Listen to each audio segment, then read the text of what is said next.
Salam sejahtera, terima kasih karena bersama dengan saya di Nazlin Unity Channel.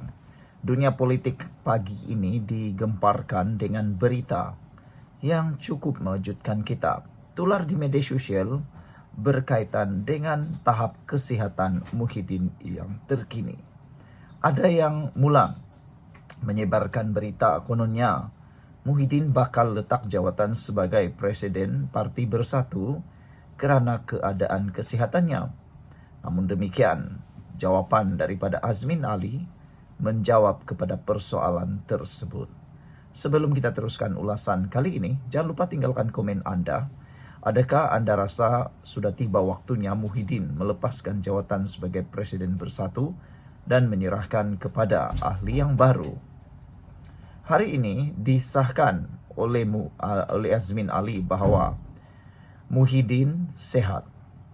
Namun ada yang tertanya-tanya, kenapa isu ini tiba-tiba timbul? Adakah benar Muhyiddin Yassin sehat 100% atau apabila berita ini tersebar ada sesuatu yang sedang berlaku? Bak kata pepatah, tidak akan bergoyang pokok kalau bukan kerana ada angin. Jadi mungkinkah Muhyiddin benar-benar sakit? Setiausaha Agung Bersatu berkata beliau kerap berkomunikasi dengan Presiden Parti khususnya dalam persiapan menjelang Perhimpunan Agung tahunan. Presiden Bersatu Muhyiddin Yassin berada dalam keadaan sehat dan terus aktif menerajui parti, kata Setiausaha Agung Azmin Ali. Azmin berkata beliau kerap berkomunikasi dengan Muhyiddin, khususnya dalam persiapan menjelang Perhimpunan Agung Tahunan Bersatu yang akan berlangsung hujung minggu ini. Sebelum kita teruskan ulasan kali ini, jangan lupa tinggalkan komen Anda dengan tanda pagar Kami Sayang Malaysia. Sebelum itu izinkan saya berkongsi kepada Anda semua, ini terapi imun Transfer Factor for Life. Terapi imun yang meningkatkan daya imun badan kita sehingga 400%.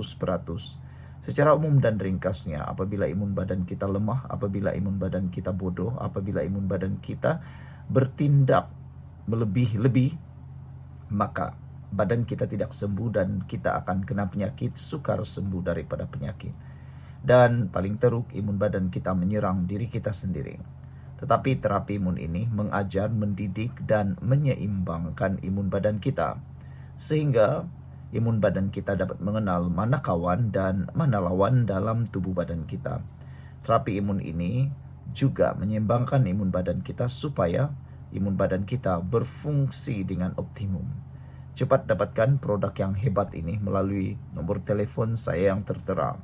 Produk ini lulus KKM, diperakui oleh dokter-dokter di seluruh dunia, halal. Mungkin selama ini Anda berdoa untuk pemulihan dan penyembuhan penyakit Anda, tapi mungkin ini adalah jawaban kepada doa Anda selama ini. Saudara-saudara sekalian, Azmin Ali juga mengulas menyangkal dakwaan oleh bekas Setiausaha Bersatu Selangor, Hasni Zam Adham di Facebook minggu lalu menyatakan Muhyiddin dilaporkan dimasukkan ke hospital disebabkan masalah kesihatan. Azmin juga berkata dalam tempoh 6 bulan kebelakangan ini, Muhyiddin mengadakan siri jelajah ke seluruh negara, bertemu ahli pada peringkat negeri serta bahagian sebagai gerak kerja parti bagi menghadapi PRU 16. Kesihatan Presiden baik, beliau cukup bertenaga, malah beliau kini sedang menyiapkan ucapan dasar yang komprehensif untuk Perhimpunan Agung tahunan, kata Azmin Ali. Jadi tidak timbul masalah kesihatan beliau. Saya kira beliau bersedia untuk terus memimpin parti lebih aktif, katanya. Azmin berkata Perhimpunan Agung tahunan akan diadakan pada 6 dan 7 September ini.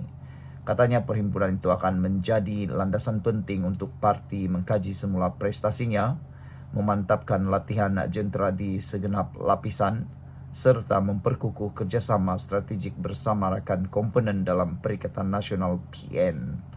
Sebelum kita berpisah, adakah Anda rasa sudah tiba waktunya presiden-presiden dalam parti-parti dalam Perikatan Nasional ditukar, khususnya seperti Muhyiddin, Hadi Awang dan Dominic Lau?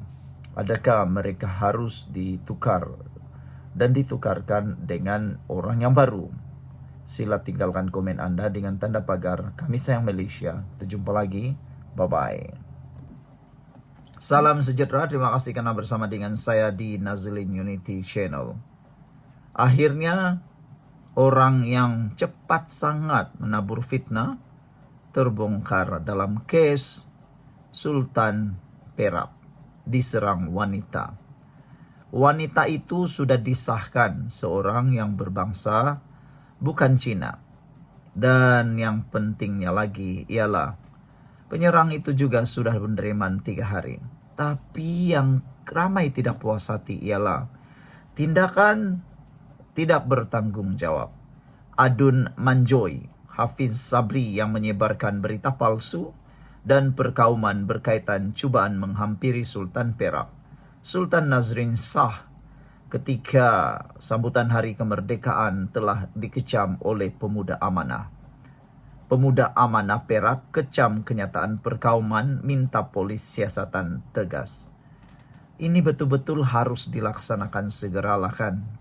Kalau dibiarkan, saya rasa akan menimbulkan lebih banyak kerusakan kepada negara ini. Terutamanya membabitkan bangsa dan kaum di Malaysia.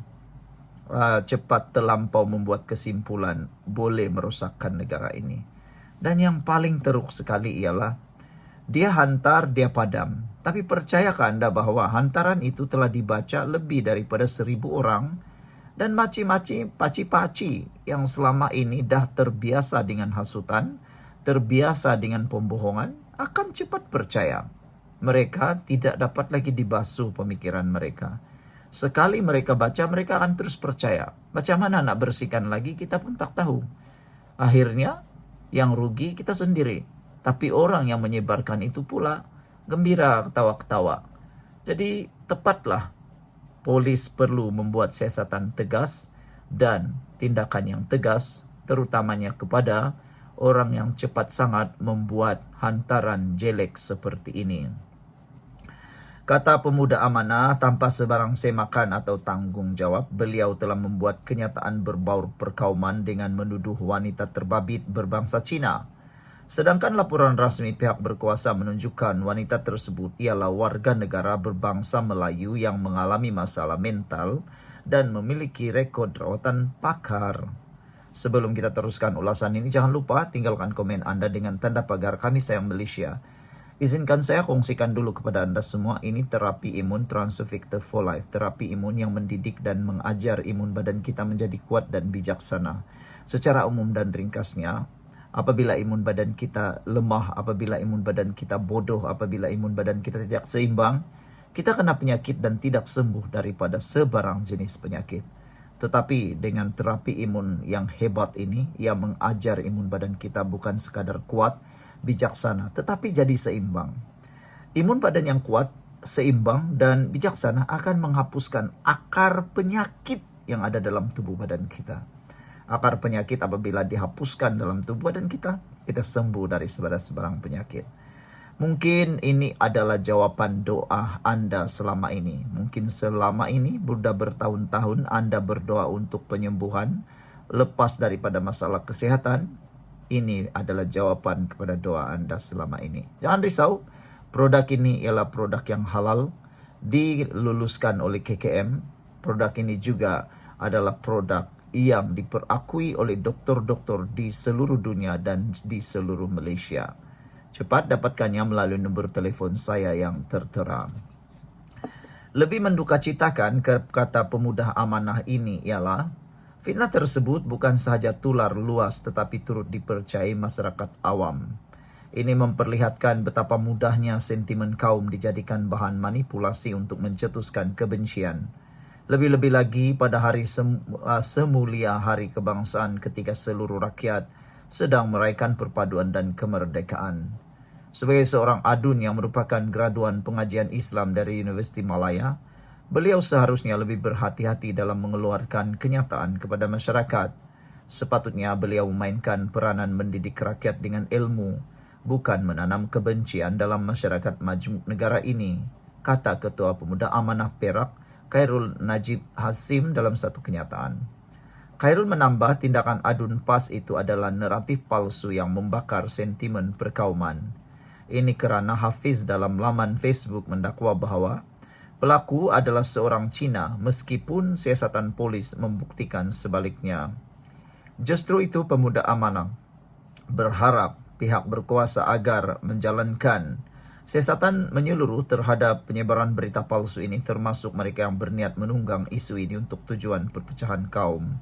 Dalam perkembangan berkaitan, Pengarah Jabatan Siasatan Jenayah Datuk M. Kumar mengesahkan bahawa individu yang disyaki itu adalah seorang wanita Melayu. Siasatan dibuat di bawah Seksyen 325, 511 dan 505 dalam kurungan B, Kanun Keseksaan dan Seksyen 233 Akta Komunikasi dan Multimedia.